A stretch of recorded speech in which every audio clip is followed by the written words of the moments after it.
Yes, Deb, I'm here at the Gresham Police Department. The officer-involved shooting happened about a couple of miles away, but I'm just here waiting on more information from Gresham PD. But let's take a look at this map. So this is where the bank robbery incident happened, and again, an officer-involved shooting.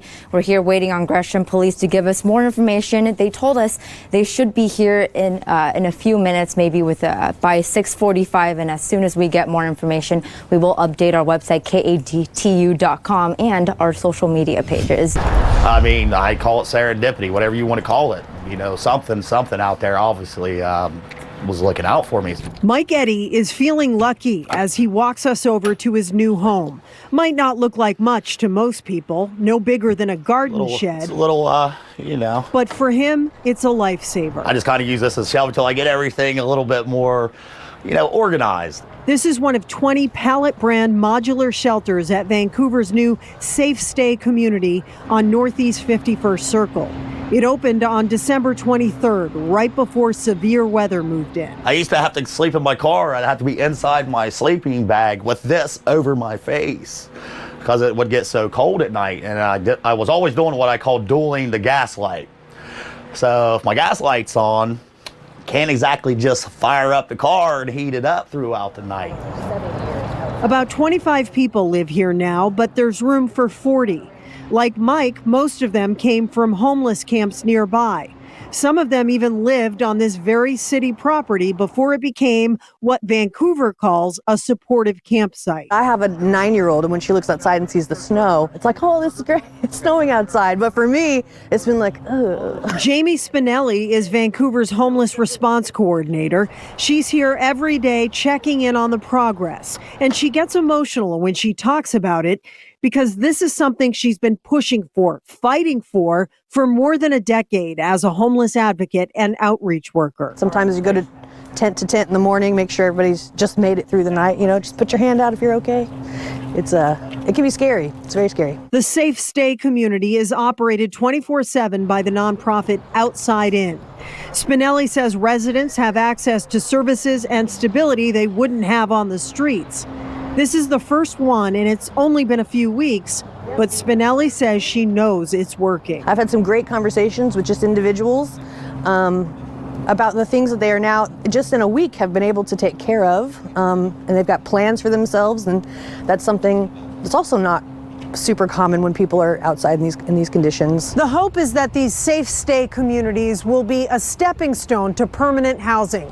And for Mike and the people who live here, that starts with the little things, like being able to wash your hands and the sense of dignity those basic services provide. This is a life-changing event. A roof over your head where you're warm. Mike Eddy says he's finally able to think about his future, and he's hopeful about 2022. What does this mean to me? It doesn't just mean a place to stay. This is how we're going to change the world. This is how we're going to care about people. Deb, because police can only do so much, they say this gives them and the people they serve more resources, plus it's safer for everyone involved.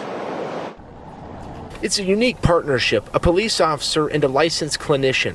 However, in today's time, police say it's necessary. Law enforcement in general goes on so many mental health calls, and we can't only have so many resources. You know, Tualatin police officer Sean Fisher is one of 4 officers on the South City's mental health response team.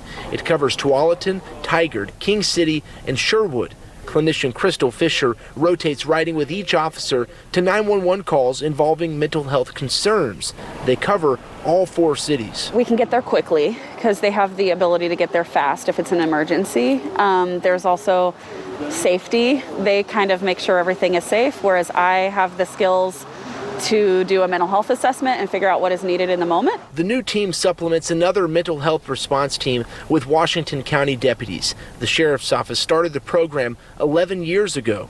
Officers say having a clinician on hand gives them and the community far more help. We can give them brochures or make phone calls for them, but we can't do the follow-up and all that. So having a clinician on board, we can not only get them the help in the future moving forward, but we can get them immediate help. Bringing her there right in the middle of it can really shine people the way of like, oh, there is help and there is hope. At a time when police are under the microscope, officers say this is a creative way to better serve the public.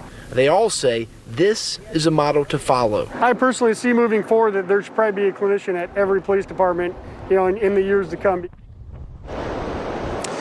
So right now, the South Cities expansion team is funded by a U.S. Department of Justice grant. The immediate goal is to get the funding permanent and then add officers to that team. Well, you can see the snow coming down right now, a heavy snowflake. So although the highway is back open, people can still expect challenges. This is what we've been seeing throughout government camp today. Cars are buried and drivers have been struggling to get back on the roads. People who live here say unless you need to come up the mountain, they recommend avoiding this area until the weather improves. For more than 24 hours, ODOT shut down Highway 26 from Rhododendron up to Highway 35 due to dangerous driving conditions. People who live and work in government camps say before and after the closure, they saw drivers struggling with chains or coming up without the right tools. They're now urging people to be prepared for severe winter weather in this region. Do not try and come up here without chains or traction tires, or both. And if you do, it's really, really unsafe.